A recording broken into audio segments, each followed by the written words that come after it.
નેહલબેન, સૌથી પહેલા તો આપનું હાર્દિક સ્વાગત અમારા ખાસ કાર્યક્રમમાં. કેમ છો? એકદમ મજામાં.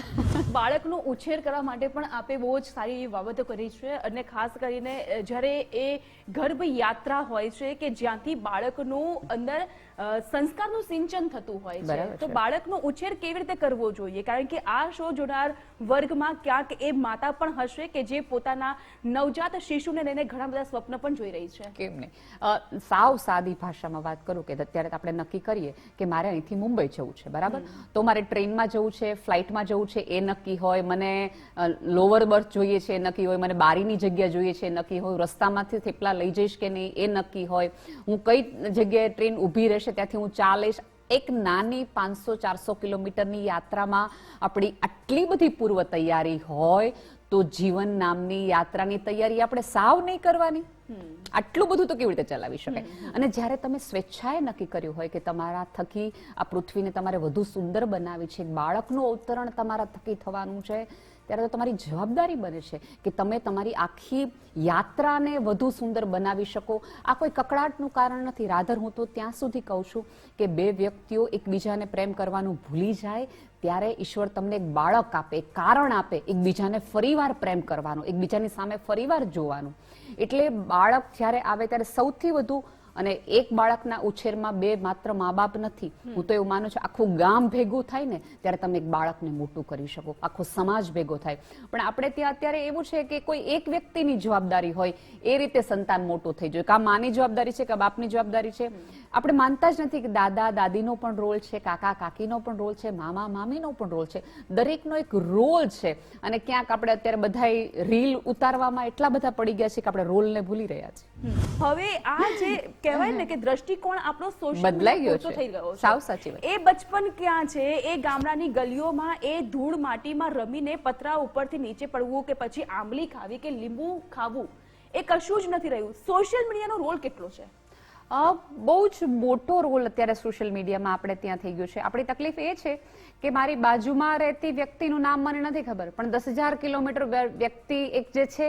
અને અત્યારે સૌથી વધુ પેલા મેકિંગ ફ્રેન્ડ હતા, હવે ફ્રેન્ડને એડ કરવાના હોય. એક્ઝેક્ટલી.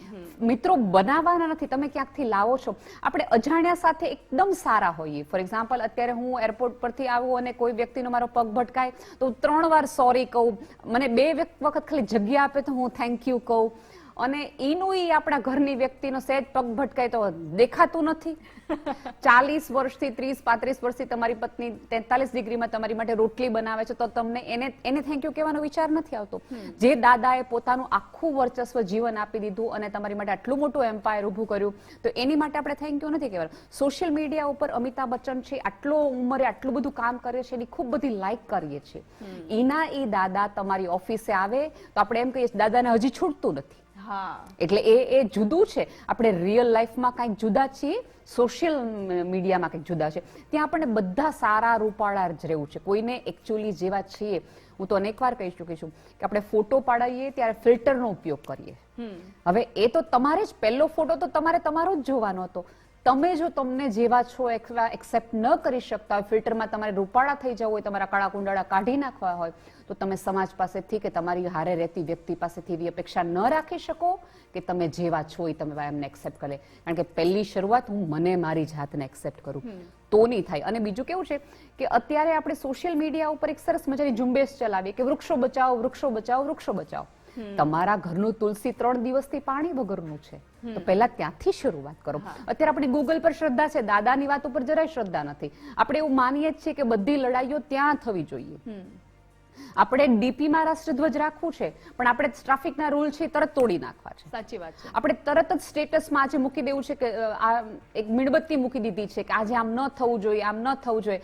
પણ આપણા જ ઘરની બેન દીકરી ક્યાંક કોઈક અન્યાય સહન કરી રહી છે તો ત્યાં આપણો અવાજ નથી, ત્યાં આપણે મૌન છીએ. સાચી લડત અહીંયા લડી અને પછી ત્યાં લખવાની હતી, માત્ર ત્યાં લડવાની લખવાની નહોતી. આ વિરોધાભાસ છે જીવન. એટલે કહી શકીએ કે આપણે શરૂઆત આપણી જાતથી, આપણા ઘરથી કરવાની છે. એબ્સોલ્યુટલી. તો તમે સમાજની સામે પ્રતિબંધ રૂપ તમે એ તમારું પોતાની પણ એક વસ્તુ મૂકી શકશો મૂકી કે ભાઈ મેં શરૂઆત કરી છે, હવે વારો તમારો આવે છે. બીજી વસ્તુ એક મારે એ પણ કરવી હતી કે આપણે બહુ જ બધી બાબતો એવી હોય છે કે જ્યારે કોઈ પણ નિખાલસ વ્યક્તિ હોય ને ત્યારે એને પણ ગુસ્સો આવતો હોય છે, અને એ ગુસ્સો આવવાની પણ એક લિમિટ હોય છે. કેમ? આઉટ ઓફ બાઉન્ડ્રી આપણે જ્યારે કોઈ વસ્તુને સહન નથી કરી શકતા ત્યારે ગુસ્સો આવતો હોય છે. નેહલબેનને ગુસ્સો ક્યારે આવે?